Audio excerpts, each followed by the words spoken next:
Good evening and welcome to South Asia Newsline. I'm Lipakshi Kurana. Here are the top stories we're tracking for you on Tuesday, the 28th of December.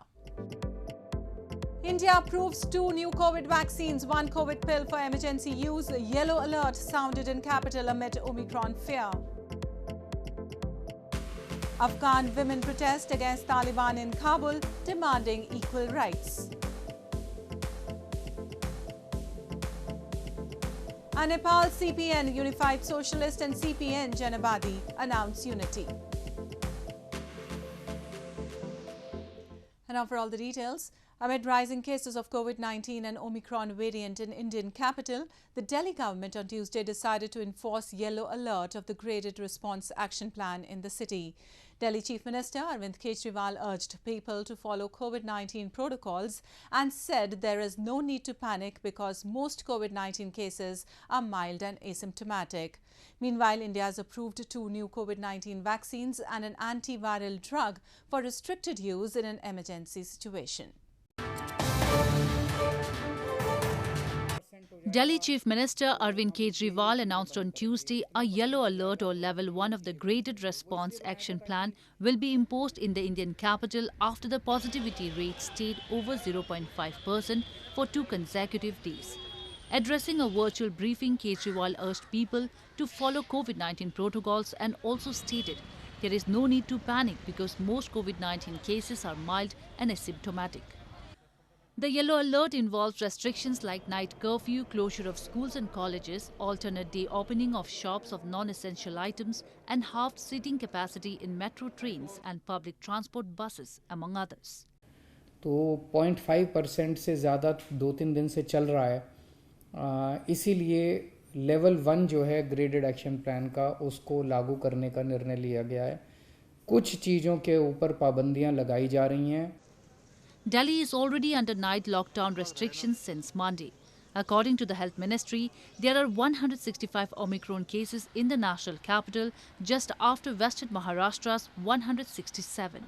On Monday, Delhi recorded 331 fresh COVID-19 cases, the highest single-day rise since June 9.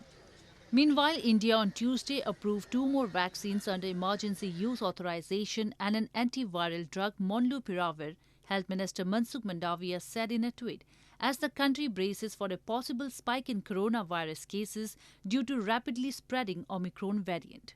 Currently, India uses Covishield, Covaxin and Sputnik V in its vaccination program. India has so far administered 1.43 billion COVID-19 vaccine doses and 62% of its eligible population have received both doses. The country plans to start vaccinating those aged 15 to 18 from January 3. And scores of resident doctors in Indian capital New Delhi on Tuesday continued their protest over the delay in counselling and admission for postgraduate medical courses affecting health services at several government-run hospitals. The Doctors Association has also called for a strike on Wednesday over police action on protesters during their march on Monday. Scores of resident doctors of government-run hospitals in Indian capital New Delhi on Tuesday continued to protest against the delay in National Eligibility cum Entrance Test Postgraduate or NEET PG counselling and alleged police action over protesters during their march on Monday. NEET PG is a qualifying and ranking examination in India for students who wish to study various postgraduate medical courses.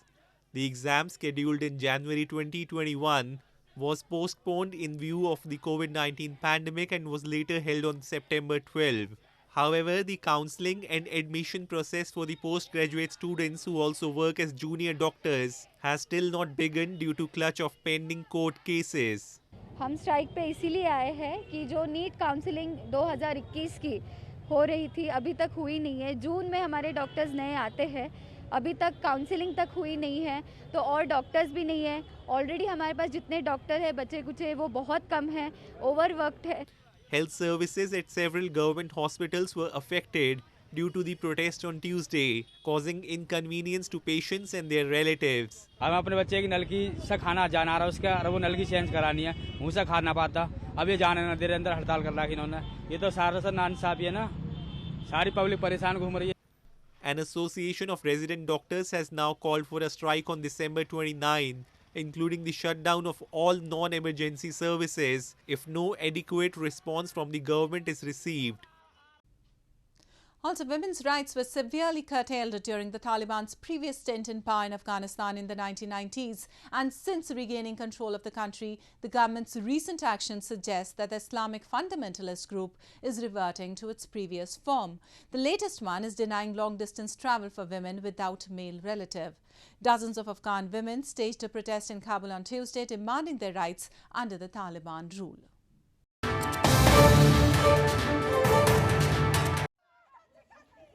Dozens of Afghan women staged a protest in Kabul on Tuesday demanding their rights under the Taliban rule. The women marched down the streets chanting, "Why have you closed schools?" and "We want work, food and education."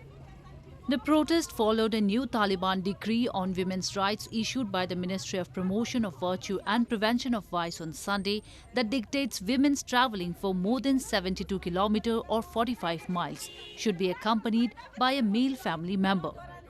حذف میکنن همان قسمی که وزارت زنان را ما از دست دادیم و صدای ما را جامعه جهانی نشنید با ما هم صدا نشد میگه باید بدون محرم داخل موتر نشیم ما محرم از کجا کنیم یک خانمی که بیوه‌ست هیچ محرم نداره اون محرم از کجا کنه این قسم نمیشه جریان نداره ما به خاطر صدای خود بلند کردیم ما زنای 20 سال پیش نیستیم زنای تحصیل کرده هستیم که چوب نمیشیم در مقابل امارات.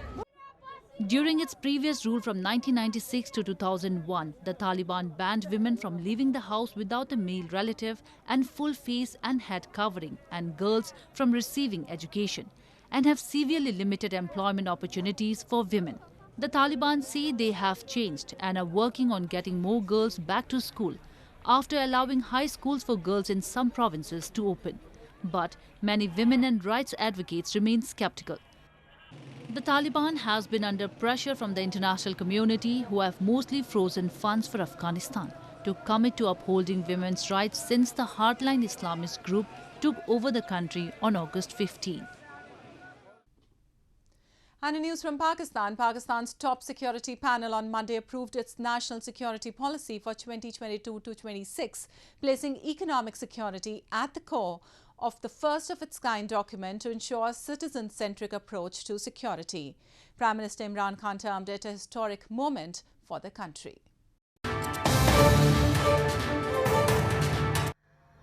Pakistan's NSC National Security Committee, the highest forum for coordination on security issues, on Monday approved the country's national security policy for 2022-26, placing economic security at the core of the first of its kind document to ensure a citizen-centric approach to security. The policy was presented and approved at the 36th meeting of the NSC chaired by Prime Minister Imran Khan. National Security Advisor Moeed Yusuf, presenting the document, said Pakistan was shifting to a comprehensive national security framework, the ultimate purpose of it being safety, security and dignity of citizens. Terming the NSP's formulation and approval a historic moment, PM Khan noted that the policy must guide all organs of the government to ensure that their efforts are synchronized with the overall direction of the NSP. The draft puts economic and military security at the core of policy and outlines the challenges and opportunities facing Pakistan in the coming years. Aside from the military and economic issues, the document throws light on Pakistan's water security as well as population growth, terrorism and foreign policy. The NSP will now be presented to the cabinet before being officially adopted. And moving on, locals in Giza Valley of Gilgit-Baltistan have lamented the tourism sector in the region is suffering badly due to poor roads and lack of accommodation facilities. They blame the Pakistan government has left all sections of the society at their own mercy, and they are struggling with the economic fallout from the Covid-19 pandemic. The remote Himalayan region of Gilgit-Baltistan is blessed with breathtaking beauty as it features stunning valleys and crystal blue lakes. Locals have, however, claimed that the tourism industry in Giza Valley has been facing a severe crisis due to government's apathy to develop road and other basic infrastructure in the illegally occupied region, which has kept it out of bounds for even domestic tourists. Access होनी चाहिए जो खूबसूरत valleys हैं जहाँ पे tourist को जाना चाहिए वहाँ पे रोड एक्सेस नहीं है वहाँ पे दूसरे जो फैसिलिटीज़ हैं बिजली का इशू है, पानी का इशू है, इस तरह से बहुत सारे इश्यूज है, खास तौर पर रोड का प्रॉब्लम है। Meanwhile, a lot of local residents who have taken up to opening fishery farms for survival said that trout fishing, which attracted a lot of visitors, has also been hit hard amid the COVID-19 pandemic. मगर fisheries department इस वक्त जो private farmers है उनके साथ कोई ताउन नहीं कर रहा है, जिसकी वजह से फार्मर्स इस वक्त सख्त मुश्किलात का शिकार है।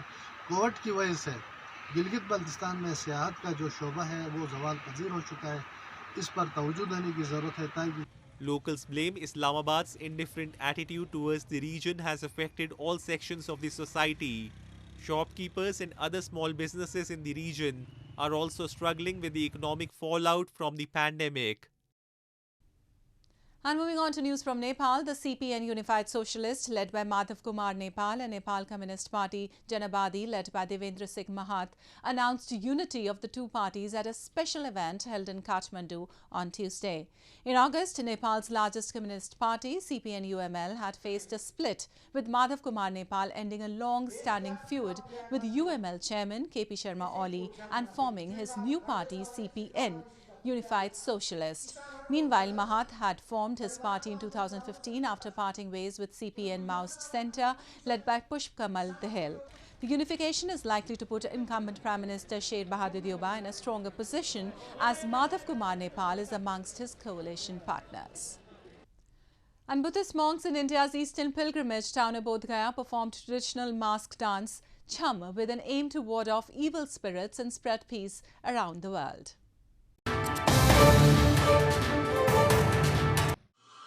Buddhist monks at a Bhutanese monastery in India's eastern pilgrimage town of Bodh Gaya performed mass dance and prayed to gods on Monday for world peace and warding off evil spirits. Dressed in colourful costumes, the monks also played traditional musical instruments like drums and cymbals while dancing. Each dance or chham begins with a deliberate slow movement of the feet, with the rhythm picking up with the increasing tempo of the drums. The program will continue for 3 days. According to beliefs, the vibration of traditional instruments and the appearance of masks scare the evil spirits and bring happiness and peace.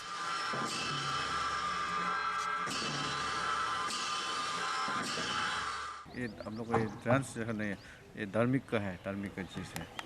इसमें हम लोग और सुबह 2 बजे से उठ के पूजा करता है, पूजा करके ये सब जो अभी आप लोग देखा है जो ये सब धार्मिक का चीज़ है। ये विश्व में शांति होने के लिए हम लोग को अभी के हम लोग को दुख को मिटाने के लिए। The Bhutan monastery kept the celebrations low-key this year, banning the entry of visitors and devotees because of coronavirus scare. Well, that's the way it was in South Asia this evening. Before we conclude, the top stories once again. India approves 2 new COVID vaccines, 1 COVID pill for emergency use. A yellow alert sounded in capital amid Omicron fear. Afghan women protest against Taliban in Kabul, demanding equal rights. And Nepal CPN Unified Socialist and CPN Janabadi announce unity.